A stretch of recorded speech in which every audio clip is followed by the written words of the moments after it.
Observer. Thank you. Welcome.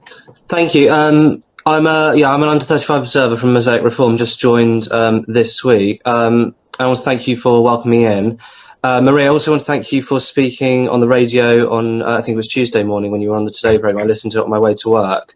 And also just Daniel from speaking earlier, because he actually loosely set up what I wanted to speak about this morning, which was essentially how we have to be very, very conscious of the use of language, especially when it relates to anti-Semitism.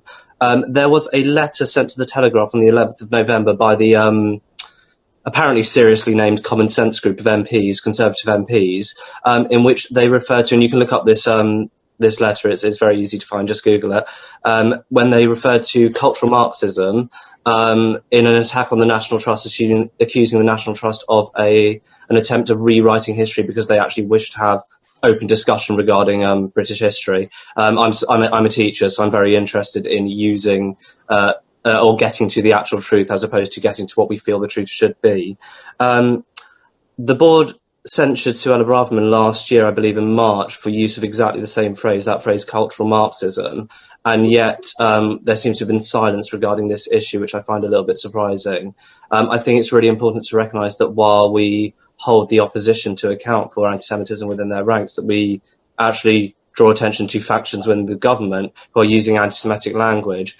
Presumably, in a way, I would imagine that they would deny any knowledge of the term's anti-Semitic connotations. However, frankly, there are 28 of them that have signed their names under this letter, and I find it quite bizarre. I actually wrote to Oliver Dowden, who's my MP, about this. I believe it was possibly the Friday before last about this.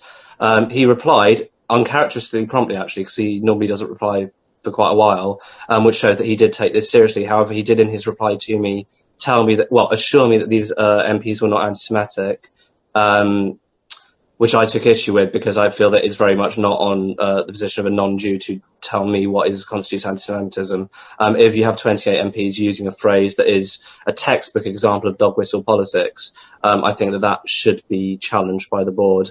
So I was just essentially wondering if there will be a response to this. Oh, and just to mention, I did actually write back to Mr. Dowden and say to him what I've just said to you, that I don't feel that it's appropriate for him to tell me what constitutes anti-Semitism, and that I don't actually believe that there would be a legitimate excuse. In relation to David's question about cultural Marxism and the 28 conservative parliamentarians who used that phrase, the term cultural Marxism may have a legitimate use, but it's frequently now being co-opted, in my view, by the far right, including violent extremists like the Powie synagogue murderer, John Ernest, and it can often be used as dog whistle anti-Semitic conspiracy theory. And I agree about language, and we urge care and precision in its deployment, and for people to be on their guard when reviewing materials, particularly online where this is cited.